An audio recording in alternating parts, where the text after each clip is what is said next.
Hi, I'm Kelly Holmes. I'm the National School Sport Champion. In this programme, you'll see how schools can set out to raise standards right across the board. The techniques used to improve performance in physical education can be the key to improvement throughout the school.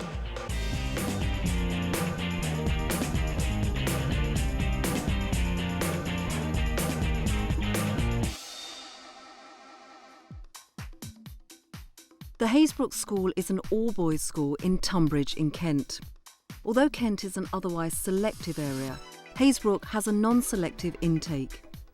In 1996, the school's 5+ A* to C GCSE rate was 20%. But in recent years, it has more than doubled that percentage. Director of Specialism and Deputy Head Teacher David Rowe knows what engages many of his students. If you look at the playground, boys love playing sport. They love actually playing football, love playing basketball. And from that, obviously, the idea of trying to instill some sort of sports ideas within their learning in other areas of the curriculum is something that we wanted to do. They don't do it all of the time, they do it at certain times of the year when it's relevant, and we think that's really important, that it's got to be relevant to what the boys are actually doing in their lessons. It's not just something that's added on for the sake of adding it on. Typical of the way Haysbrook weaves sport into the curriculum is his citizenship class. Today, teacher Katie Goldfinch is leading a lesson about the life of refugees in the Sudan. The title today is Sport More Important Than Food, and the aim of today's lesson is to describe how sport can help children in refugee camps, okay? So is sport more important than food? Yes. Is anybody... Yes, Lewis? I'll say yes, because in an LED sim like that, Yep. it would be more enjoyable to have something like sport to pass the time and take your mind off actually being a refugee. Okay, my conclusion was that no, perhaps sport isn't more important than food. We all need food to survive. However, sport can build confidence and it can build pride, which food can't. And confidence and pride is something that every child should have the right to. Raising confidence and pride in children closer to home, the Haysbrook School is piloting a new scheme devised by school sport coordinator Pete Turner. Our first game is going to be a teamwork game, okay? And we've got to help each other place bob the Pritt stick as far over our green line as we possibly can. So you've got a bob, yeah. We've got a bob, Josh has got his stickers, and we're going to see what happens. Caged Green Primary is a special school for autistic children. Pete has brought along with him a small group of Haysbrook students to help out. Quite often the students that maybe will become disaffected with their normal curriculum in school are actually very keen on sport in one way or another. About 10 children are working on a programme where they actually go out and work with children from special schools in the local area. So far that is proving very successful. Those boys really feel as if they're valued for something now. You're going to get a sticker for every time when you're holding on to your rounders bat, somebody walks over the top. You're going to get a sticker for every time you help somebody out with that, okay? We've just been working with some autistic people, like play sports with them and help them. I was really excited about doing it because it's a new experience and it's like we're meant to be doing it so it helps us do better in school. This is the last one. These pupils who at times can be very challenging in their own lessons all of a sudden became superstars when they were helping out other pupils, so we kept it going and so far it seems to be working quite well. Help out. That's it. Okay, come on over. I like doing it, it's like good to help them. It feels good that I'm helping them as well as I hope that they're enjoying it as well. Yeah, because I behave more in lessons as well now that I didn't used to really do, and it's helped me just be a better student in school. Results to date from the Caged Green initiative have been so encouraging that the scheme seems likely to continue. And leadership is now being used as an inspirational tool in other areas. This is all part of Haysbrook's strategy of working with partner schools. What we've managed to do now is we've managed to develop that leadership role not only within PE and sport but in other subject areas as well. So we've got leaders in ICT, for instance, who go out to primary schools and help teach primary school children how to use computers and ICT within their lessons. Back in the classroom, teacher Sarah Chapman is giving a maths lesson. On the face of it, maths isn't a subject that is closely related to sport. But Sarah has found interesting ways to engage students by introducing sporting themes. In the summer, I'll take pupils out onto the school field and we'll actually do things like use Pythagoras' theorem to set out cricket wickets. We've set out the basketball courts on the playground and they went out, they did all the measurements. We used some of the mathematics skills that they'd developed in the classroom, and that actually gets the more vocational pupils an idea of how maths can be used in a completely different environment, which is quite important to them as well, I think. Today it's a lesson on statistics. The task in hand is to analyse decathlon results in order to determine which are the most difficult events. And I think it's very clear there that it's the javelin. For those two guys, they've worked on the javelin, and that is why they've won the medals, because they are better at the javelin than everyone else. So I think, you know, there is quite a lot of analysis that goes into sporting events. There's an awful lot of statisticians that work with top athletes and actually look at the data and look at areas where they can improve.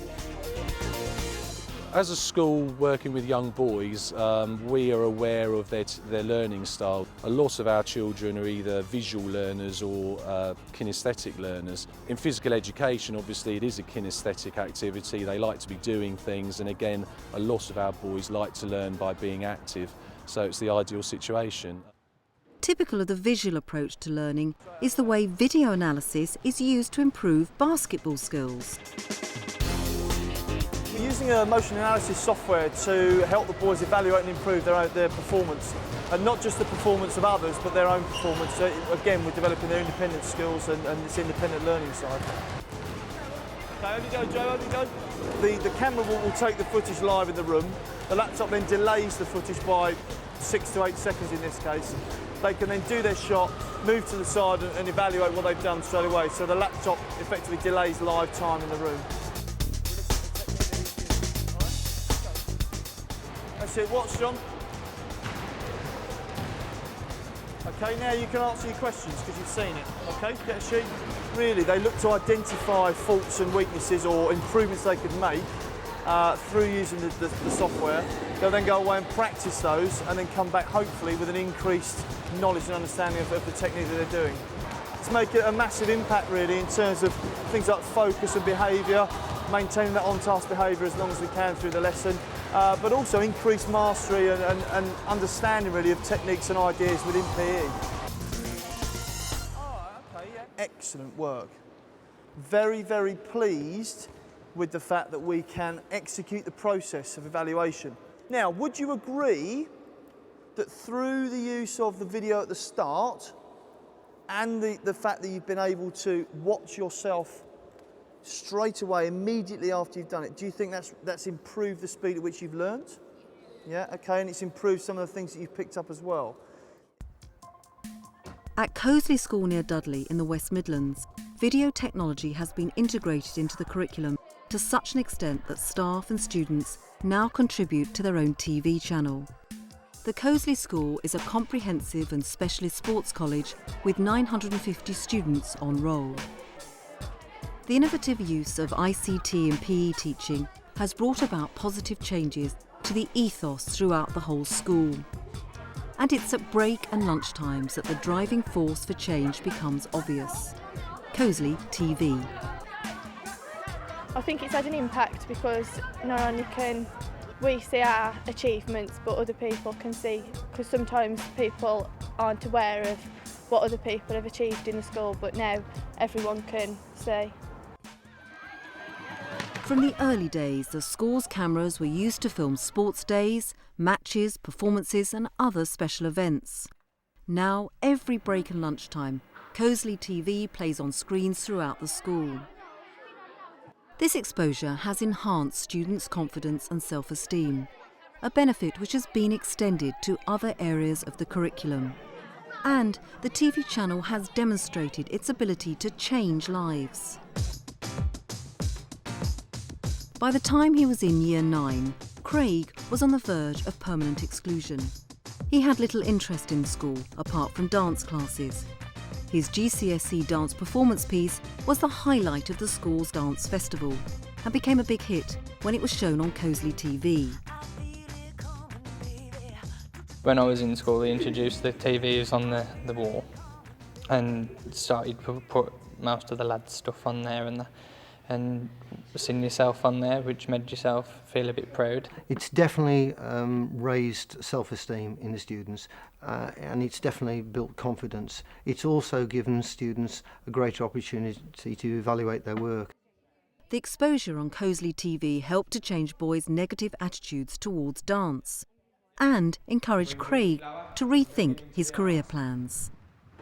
A few of the lads was like, realised then that it wasn't just all leotards and things like that. So they sort of asked me, can you show me, can you teach me? And I sort of says, yeah. Now aged 17 and studying at college, Craig volunteers at the school 2 days a week, running the boys' dance club. I think it's just great that kids can see what other kids have done and then get themselves involved, because some may like not been here on the day that it was talked about, and then others will say, oh wow, where's that come from on the TV, and then they'll find out and then it comes back to you. So basically it gets everybody involved, gets everybody talking.